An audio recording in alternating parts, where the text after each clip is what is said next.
मैं यहाँ से शुरू करता हूँ। कुछ लोग हैं, सबसे पहले जो सबसे सीनियर छात्र मुझे यहाँ पर मिले, आप अपना नाम बताइए, कौन सा कोर्स किया आपने ये बताइए, और जो मैंने बोला उस पर आपका विचार क्या है। मेरा नाम डॉक्टर मृत्युंजय कुमार पांडे है। मैंने अभी 31 दिसंबर को पूर्व मीमांसा जो प्राचीनतम शास्त्र है उसमें हमने पीएचडी की है, रिसर्च किया है, और 31 दिसंबर को हमारी डिग्री अवार्ड हुई है।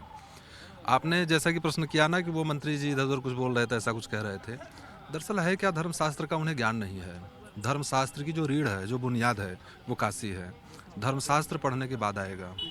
उन्होंने धर्मशास्त्र पढ़ा नहीं और उन लाइनों को उन्होंने समझा नहीं है क्या, उनका सेंस क्या है, किस परिप्रेक्ष्य में कहा गया है, और ऐसे अनाप शनाप बोलते चले गए, कहीं और घटा दिया।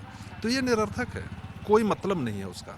और कोई धर्माचार्य इस पर अगर कहे, मुझे लगता है ये भी हास्यास्पद है। ऐसे आदमी का खंडन क्या किया जाए, या कौन सी बात कही उसको जाए। बेवजह का विवाद तूल दे के बस उसी बस को बस इम्पोर्टेंस देना होता है। गुड गुड गुड, वही बात है। हाँ? बस बस क्योंकि ना समझिए, उन्हें आता ही नहीं है।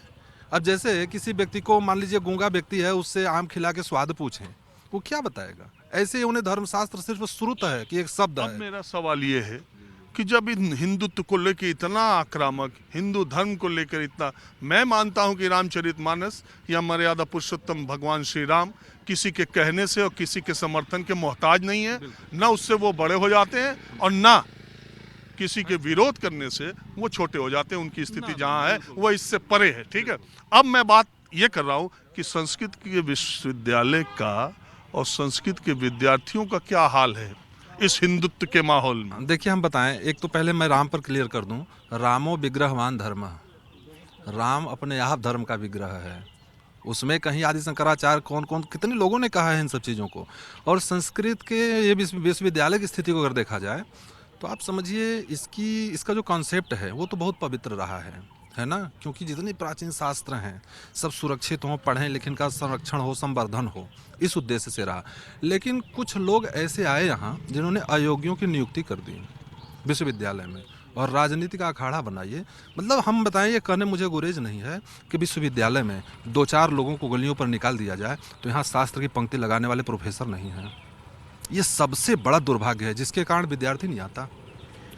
और आज स्टूडेंट्स का एडमिशन नहीं हो रहा है, सबसे प्राचीनतम, सबसे बड़ी यूनिवर्सिटी, सबसे नामी यूनिवर्सिटी। मैं बता रहा हूँ, यहाँ लोग पढ़ना नहीं चाहते संस्कृत। यहाँ मैं कह तो रहा हूँ, तमाम विभाग ऐसे हैं जो बंद पड़े, उसमें आज ही नहीं 2-4 सालों से एडमिशन नहीं है, लोग पढ़ने नहीं आते हैं, इसलिए कि उसमें कोई पढ़ाने वाला नहीं है। मैं बता रहा हूँ, यहाँ तमाम विभाग हैं, साहित्य विभाग है, व्याकरण विभाग है ना, मीमांसा विभाग है, दर्शन है। सरकारें तो हिंदू की बात करने वाली हैं। भाई देखिए, हिंदुत्व, पहले तो कल्चर को सीखो, जानो, धर्मशास्त्र पढ़ो, सनातन शास्त्र पढ़ो, जो शास्त्र है उनको पढ़ो, तब तो हिंदुत्व जानोगे। हिंदुत्व चिल्लाने से हिंदुत्व क्या होता है ये तो कैसे पता चलेगा।